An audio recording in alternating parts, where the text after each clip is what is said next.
Welcome to this video recorded by the Global Scholars Network on Identity and Conflict, GSNIC, which is a partnership between the Weatherhead Center for International Affairs at Harvard University and the Mitchell Institute at Queen's University Belfast. I'm delighted that our guest today is Louise Mallinder, who's the interim director of the Mitchell Institute at Belfast and is a professor in the law school at Queen's University. Louise, much of your work has focused on amnesties after violent conflict. Could you say something for us about how you initially got into studying this field? Sure. Thank you very much, Richard, for the question and for the invitation to be on the podcast. It's a pleasure to join you on it. I think I was drawn to studying amnesties gradually and for multiple reasons, some of which were personal, some of which were professional. So I think at a personal level, I'm Irish, but I grew up in England during the 80s and 90s. And while I was there, I gradually became aware of how people spoke about Ireland and Northern Ireland in the context of the Troubles. And I was aware too that it shaped maybe how people interacted with me and how they, the perceptions they had about me as an Irish person. And I gradually felt that made me want to understand more about what created conflict and how it shaped how people interacted. So that led me, when I was still at college before university, to do my extended essay for my baccalaureate on the origins of the Troubles. And then when I got to Queen's and I studied economic and social history and politics, I found myself drawn to modules about deeply divided societies and places that were suffering from conflict. And so I think it was that experiences in my life that sparked my curiosity initially in that field. I think too that I perhaps have a bit of a natural disposition for interdisciplinary studies. It's why I did the baccalaureate in the first place rather than A-levels, because I wanted more subjects. It's why I did history and politics rather than just one subject, and ended up then transferring into law. And I think that switch really is what brought me to amnesties particularly, rather than many of the other issues relating to conflict and peace. I think when I've been taking my undergraduate degree in politics, there was a lot of discussions about the space for political negotiation, the space for compromise, the ways in which resolutions can be reached. When I moved into studying human rights law, it was in the early 2000s, at a time where there was a massive expansion of the international human rights norms and practice, and a lot of discussion about how they were shaping the peace mediation field. And that particularly related to amnesties, because amnesties were becoming very controversial in the human rights space. The UN had changed its policy in relation to amnesties in 1999, and international human rights organizations were increasingly saying that amnesties are now off the table. You can't have them. And so that seemed to be quite a different perspective to how it had been approached in the political science side of the house. So I found myself feeling sympathetic to both arguments. I'm sympathetic, obviously, to the desire for justice and accountability when serious wrongs have been committed, but I'm also, sympathetic to the need to reach peace and prevent further violations happening in the future.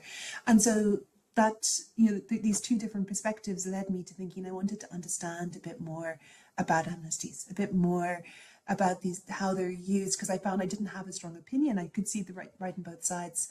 I think the other thing that made me want to look at them more closely was, at the time in the early 2000s, much of the literature that had been written about amnesties was influenced by two different sets of experiences.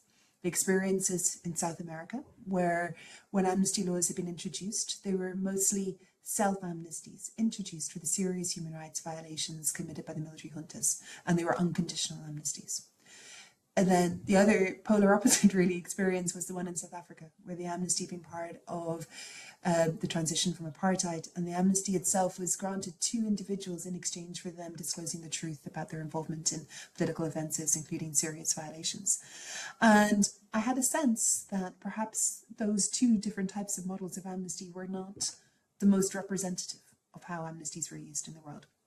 And so that's what I then started to try and investigate, as a way of trying to make sense of whether amnesties can or should be used. I wanted to know a little bit more about what do they look like? How are states using them? What role do they play? And that's where I really started looking at amnesties more closely in my PhD, and ever since. Thank you, Louise. And as you say, it is a global question, and it's also, as you imply, a question where academic research and expertise like your own can have a societally facing effect and impact. One of the major things you've done in your work, I know, is to produce an original database of amnesties, which provides for the kind of systematic addressing of the question you've just raised. Could you say something for people about that database, about its origins and about something of its impact? Sure. It began when I was doing my master's in human rights law, and I started being interested in this. I started, having a Word document with a little table, trying to record the details of each amnesty I could see. And then I decided to do that for my PhD research, and I translated my little Word document into an Access database and had to learn how to do that. And what gradually the database became was a qualitative database that tried to provide descriptive, detailed profiles of each of the amnesty laws I could look at. And these descriptions were drawn from the texts of amnesty laws where I could find them, as well as much secondary information I could find about the amnesty process. So looking at things like court decisions, truth commission reports, media coverage, and academic analysis, or authoritative NGO reporting as well. And so I tried to use those to draw up fulsome pictures of how different amnesty processes operated, how they were designed, and what they looked like. During that period of my doctoral research, the number of amnesty laws I found exceeded my expectations. The project kind of got bigger than anticipated, and I ended up with about 600 amnesty laws from 1945 to then it was about 2006. And over the years since then, I've kept updating that data. So now there's over 700 amnesties in that large data set. I've published a subset of that, and that's known as the Amnesties Conflict and Peace Agreement database. And that contains information relating only to conflict-related amnesties, because my larger database has amnesties related to authoritarianism and other forms of political crisis. So the one that's online is just related primarily to situations of ongoing conflict, peace agreements, or post-conflict amnesties. And I looked at the period from 1990 to 2023. And so that I made it freely available on the PeaceRep website, which is PeaceRep's a large project run by the University of Edinburgh. And that online data currently contains about 320 amnesties. In terms, and I should say too that, because that's still quite a very descriptive database, a very qualitative one, and for a number of years I've had scholars from other disciplines approaching me saying, do you have an Excel version? Do you have a quantitative version?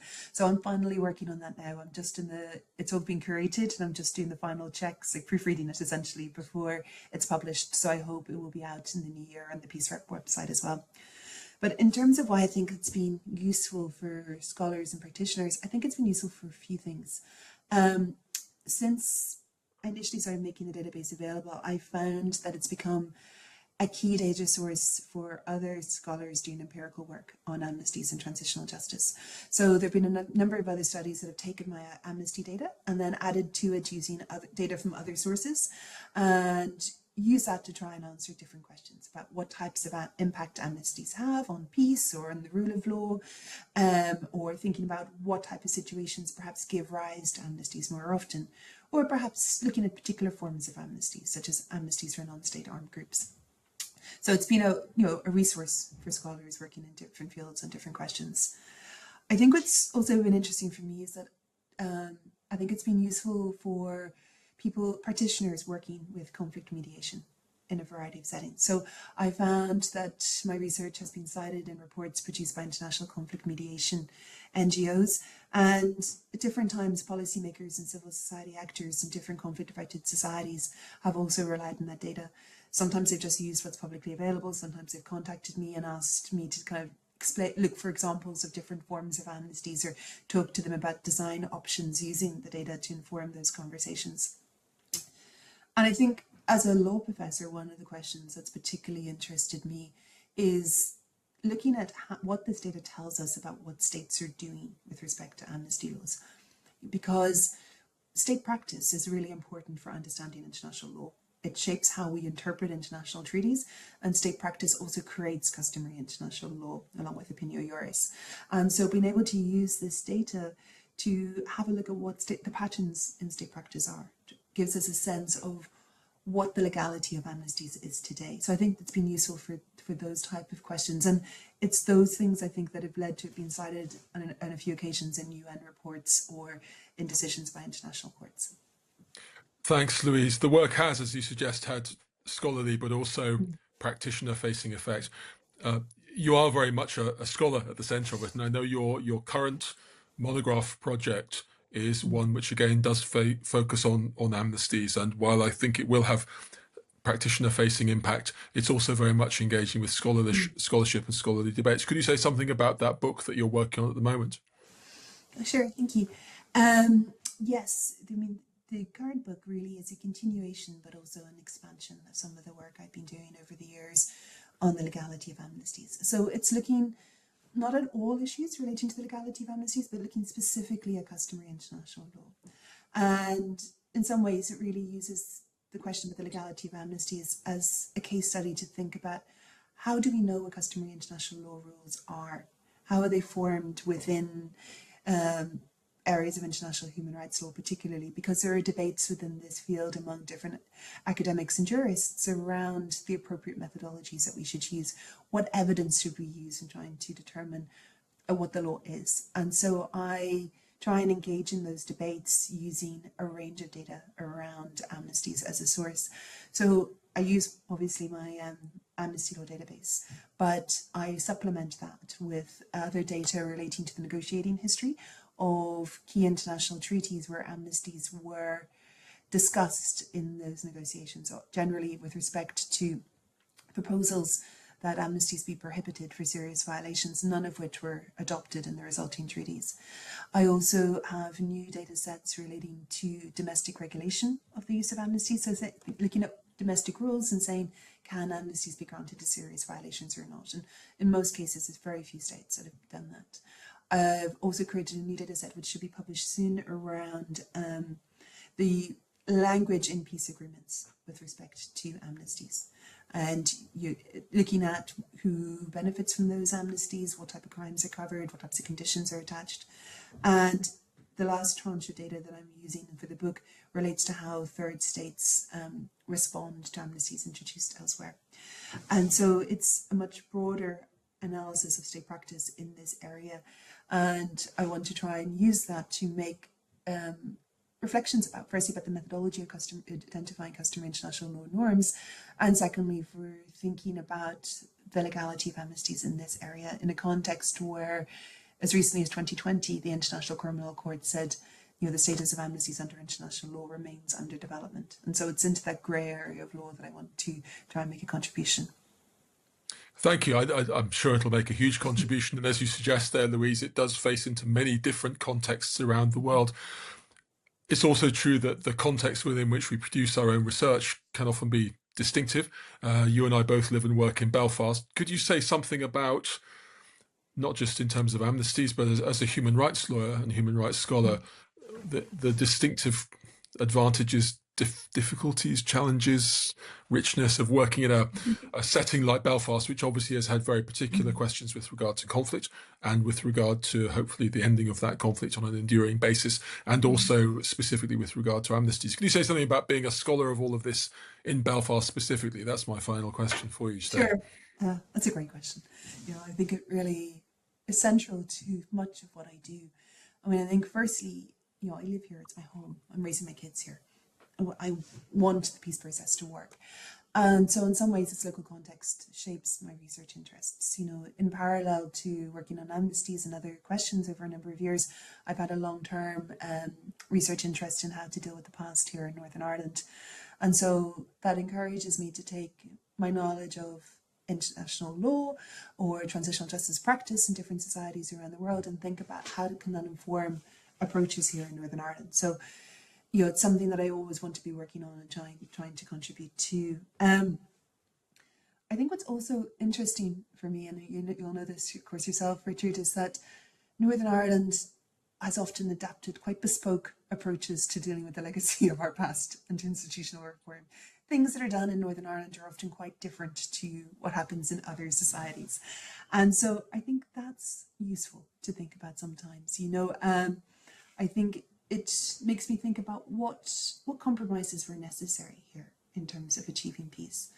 What things that were done here that were novel or different from elsewhere that worked or didn't work in terms of dealing with the past. And I think being sensitive and aware to that shapes how I think about other places too. I mean, it makes me think about how rigid international norms, things that are said to be universally applicable, should not be translated into local contexts as toolkits, things that states must do.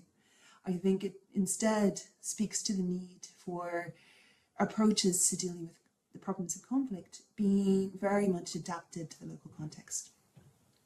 That we, that these norms are things that can inspire us, but they can't be, rigidly followed.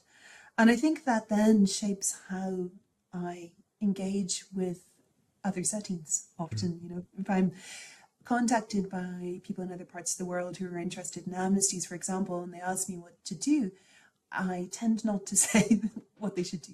I think we know in Northern Ireland that there's a lot of expertise locally, and while international actors have played very important roles in our transition, an externally imposed solution would not have worked at any stage.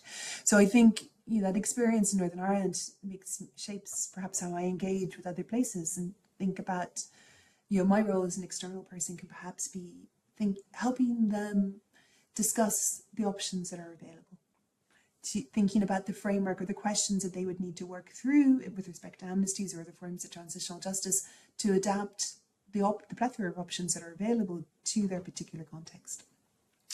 And I think lastly, many people here in Northern Ireland working on questions of peace across many disciplines, particularly the fellows of the Mitchell Institute, have a strong commitment to practice-orientated research. Northern Ireland is a small place. The academics here are deeply integrated into civil society, into political life, and there is it's a particular way of doing academic research. And I think the experience of living in a post-conflict society has shapes that sort of commitment to want to use research to shape a change in the world.